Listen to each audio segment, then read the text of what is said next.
大家好，我係香港大學成長二計劃嘅課程發展主任 Tony。仲記唔記得上一集我同大家分享嘅6種聲小銜接能力呢？今日我哋會講下點樣培養小朋友嘅情意社交能力。小朋友啱啱去到小學嘅新環境，父母會唔會關心佢嘅社交情況，問下佢有冇認識到新朋友啊？經濟合作暨發展組織簡稱 OECD 喺2021年發表過一份關於5歲兒童社交情緒發展嘅研究報告。報告指出社交情意發展係兒童整體發展嘅重要部分，甚至同兒童嘅認知能力有密切嘅關係。嗰份嘅研究嘅社交情意能力聚焦喺自信、社交能力、好奇心、信任、同理心以及非破壞性行為呢6方面。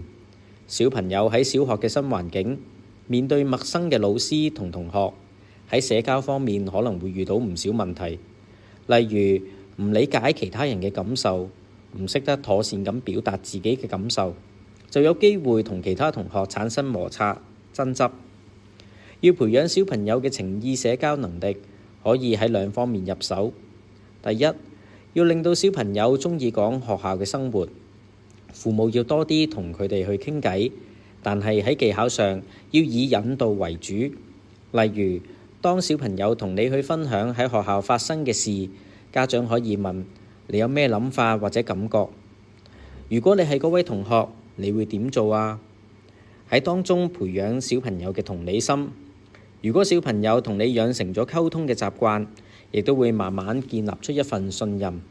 當佢心情唔好嘅時候，亦都會比較容易主動去揾你求助。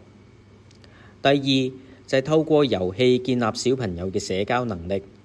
OECD 嘅研究指出，社交情意能力主要係靠後天養成嘅。親子一齊玩遊戲，透過頻繁嘅互動，能夠培養小朋友嘅社交情意能力。研究指出，家長經常同小朋友玩角色扮演嘅遊戲，小朋友嘅非破壞性行為嘅比例會比較高，亦即係話小朋友會比較安定一啲。現代嘅父母角色唔再係嚴父慈母嘅形象，而係父母2個都要一齊努力去培養小朋友。父母嘅一言一行都係小朋友喺社交方面嘅學習對象，所以要加倍留意啊！最後俾一個小提示大家，就係多互動，建立互信關係，謹言行，成為子女榜樣。下一次我哋會傾下點樣培養小朋友嘅基本學術能力。